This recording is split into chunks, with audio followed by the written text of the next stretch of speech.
बिगड़ी मेरी बना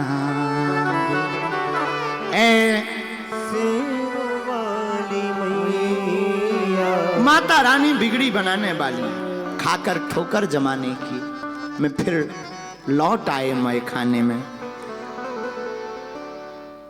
हम माँ के चरणों में फिर लौट आए। एक बात बोलें,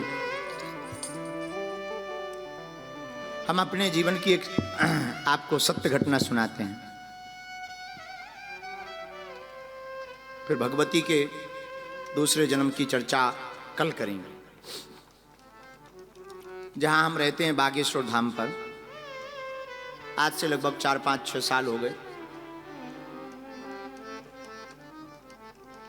मध्य प्रदेश के एक जिले का एक बालक अपनी मां के साथ आया।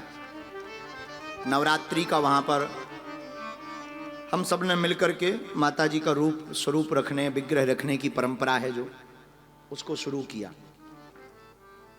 छोटा सा मेला लगा, दुकान लगी, 1-2 दुकानें आई। तो एक बालक फोटो की दुकान लगाया था वहां पे, अपनी माँ के साथ आया। बूढ़ी माता जी थी, बिल्कुल सत्य घटना आपको नवरात्रि की बता रहे। धाम पर नवरात्रि का महोत्सव, हम भी दिन में मौन रहते थे, शाम को मौन खोलते थे। दुर्गा सप्तशती का पाठ चलता था, हवन चलता था, पूजन चलता था, भगवती का जगराता रात को होता था।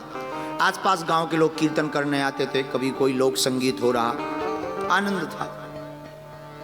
तब बागेश्वर धाम में कुछ नहीं बना था, नीचे झोपड़ी, झोपड़ी के पास एक कमरा, कमरा के बगल में देवी जी का पंडाल,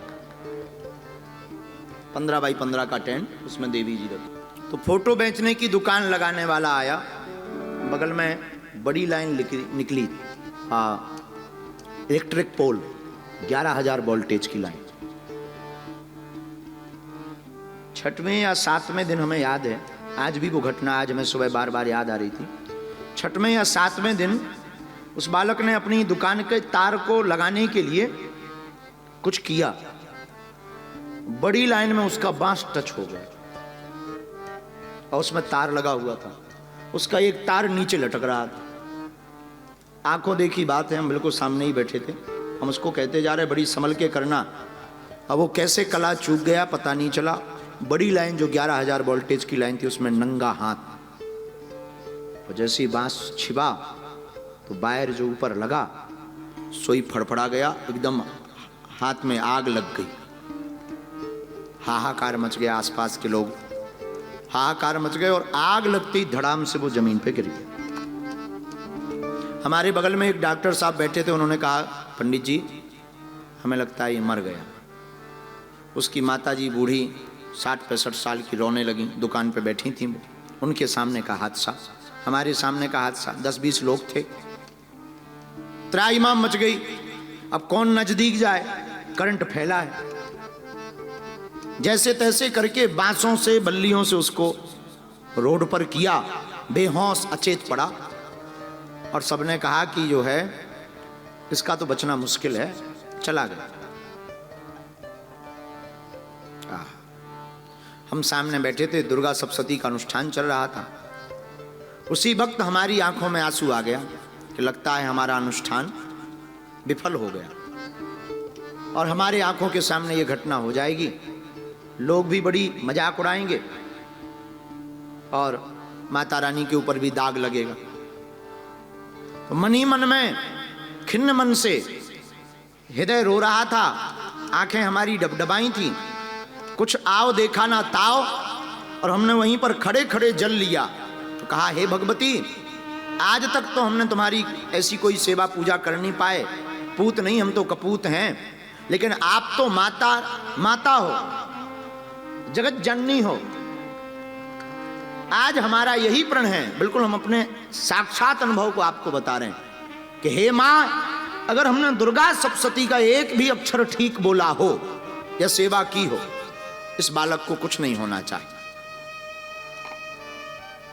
एम्बुलेंस आई, हॉस्पिटल ले गए। रास्ते में जो डॉक्टर साथ में गए थे, उन्होंने कहा कि 90% काम हो गया, अब तो हॉस्पिटल ले जाना है तो ले चलो, बाकी असंभव है। हमने कहा हमें अपनी भगवती पर भरोसा है। और रास्ते में ही भगवती ने लीला की कि उसको जो है हॉस्पिटल जाते जाते चेतना आ गई।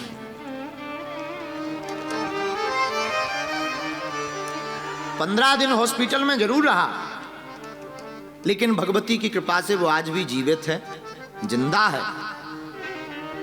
उस दिन हमको, हमारे जीवन के उसी दिन से हमको ये आभास हुआ कि भारत का, दुनिया का कोई भी साधक अगर माता के इस नवरात्रि के पावन पर्व में श्रद्धा पूर्वक जप तप करता है तो वो कुछ भी प्राप्त कर सकता है। बस श्रद्धा मजबूत होनी चाहिए। श्रद्धा अगर मजबूत नहीं होगी तो किसी काम की नहीं। इसलिए माई बाप बड़ी श्रद्धा दृढ़ पूर्वक आप नवरात्रि के पावन पर्व में अम्बा जी को प्रार्थना करो, मंत्र जाप करो, कथा श्रवण करो।